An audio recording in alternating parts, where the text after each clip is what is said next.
I'd like to pick up where Avi left off, and that's just briefly speak about the future. What you're going to see a lot more of is the labour movement working together in tandem with the student movement and the social justice movements and the racialised minority communities across our province. Clearly, this alliance is long overdue, and it's a direction that those on the left are going to head in this direction in order to be able to take on these types of issues of poverty, which cross the boundaries, whether it be the labour movement, the student movement, or racialised minorities. And it's time so we brought all our energies together to be able to address these issues in a coherent way. In a time of great economic crisis, with record unemployment in Ontario, there's a pressing need for new investment in social infrastructure programs such as education and skills development. Instead of investing in people, that is, investing in public services and increasing transfer payments to people in need, the McGuinty Liberals have cut corporate taxes and are now talking about making the public sector suffer. Let's be clear, when Dalton talks about Dalton days, he's talking about enforced days off of the public service, which doesn't make sense. First of all, this will mean less money going into the communities in which public sector workers live and in which people are desperately in need of a stimulus package in their communities. But it also means cutting services to the people who need it most. It means cuts in social services and childcare and healthcare. This at a time when the need for such services is high because we are still facing the social costs of the recession. High unemployment translates into high need for social services. The fact that this recession has been a he recession means that our need for childcare is greater than ever. The crisis, for example, in university funding.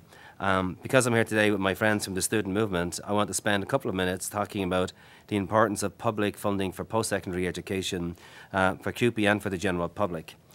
Last winter we saw a historic strike at CUPE Local 3903, York University, teaching assistants and sessional instructors who went on strike for better funding. As of this past Monday, teaching assistants at McMaster University, members of local CUPE 3906, are on strike for exactly the same reason. Next Monday, November the 9th, sessional instructors at the University of Toronto 3902 have a strike deadline. I should tell you that the sessional instructors make about $15,000 a year. This is what post-secondary education in Ontario has come to. There's something seriously wrong with the funding structure for post-secondary education in a province when there are two major strikes in 1 year over the same issue and the potential for a third strike exists. This is broader than individual university administrators refusing to come to settlements with their employees, though it always is a factor. This is about the fact that the McGuinty Liberals are not funding post-secondary education adequately. Instead of funding post-secondary education through progressive taxation, this government has hiked tuition fees to the point where students in Ontario pay the highest tuition fees, and their TAs and sessional instructors are still underpaid and working precariously on 4 to 8 month contracts. You can't make a university or a college pay for itself through tuition costs without ending up with an American-style model where 1 year of undergraduate study at a great university can cost up to $50,000. The incredibly high debt, over $35,000, that students carry when they graduate is one reason why so many of them are living in poverty, but is also a barrier to getting access to post-secondary education in the first place.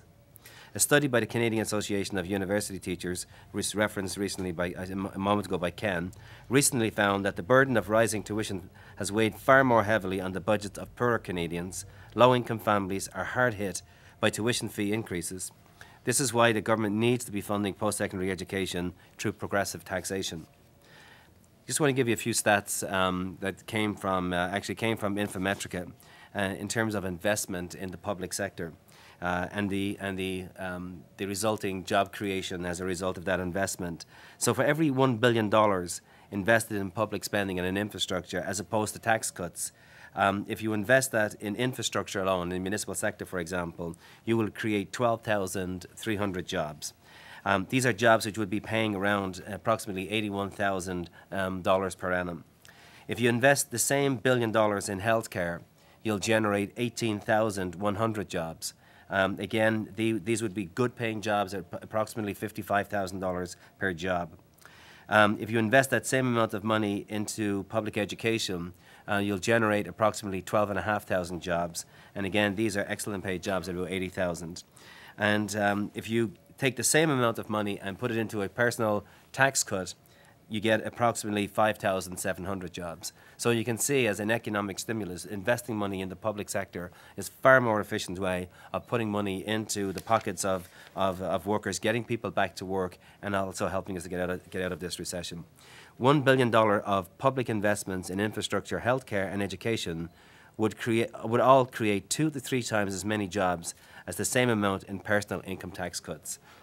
That's a point I think that the Premier ought to take a look at before he looks at, massive corporate tax cuts and then turning around to the public sector at a time when we need to have an investment in people and in our communities to say, now we're going to take that stimulus that we put in there, we're going to take it back out again in the form of either Dalton Days or some other form of magic, which we all know eventually at the end of the day is going to result in less public services to the people who most need it. QP at the last budget, when the Premier was and the Ontario Liberals were travelling this province looking for input into the budget and how they would frame the poverty reduction in Ontario, QP came up with at least 9 suggestions, and I just want to reiterate them here for a moment if I could. One, of course, is raise the minimum wage to a living wage. The second one was update the Employment Standard Act to protect all precariously employed workers, particularly home care workers. 3 would be to maintain pay equity programs in the broader public sector. This is already the law, but it's not being maintained. Number 4 would be to restore card check certification for union organising. I don't know any better poverty fighter in this province than allowing people of a low income to be able to join a trade union such that they can adequately raise their standard of living and pay them better wages. That should be a right, that should be a human right for everybody in this province, the ability to go out and freely organise in their workplaces. Number 5, ensure that all provincially funded jobs, both in the provincial public service and in transfer payment agencies, are decently paid and secure. 6 would be, within 4 years, ensure that all provincially funded employment pays at least $15 per hour and has a defined benefit pension plan attached.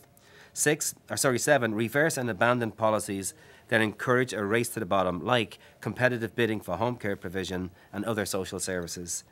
8, ensure access for all to high quality, regulated, not-for-profit, publicly delivered childcare.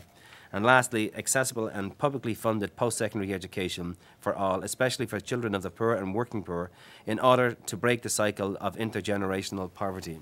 I'll just finish by saying that I know this, we talk about lowering tuitions. Now, I personally am of the belief, because I've got experience coming from the Republic of Ireland, where you've got free university, and where we've looked into it, where there are at least 17 OECD countries have got free university. I don't understand for the life of me why this country cannot be moving towards free university. If you want to take a look at the Irish experience when they had the Celtic Tiger, it actually happened primarily as a result of making free university available to everybody in that country, where they ended up with the highest, the lowest in terms of age, and the best educated workforce in all of Europe, and they attracted industry from around the world to do so. That, I think, is a model that we should be looking at in this country. We should be looking at free university as a goal, certainly by reducing tuition, but we should be reducing it to 0, such that we give that opportunity to every child in this province. Thank you.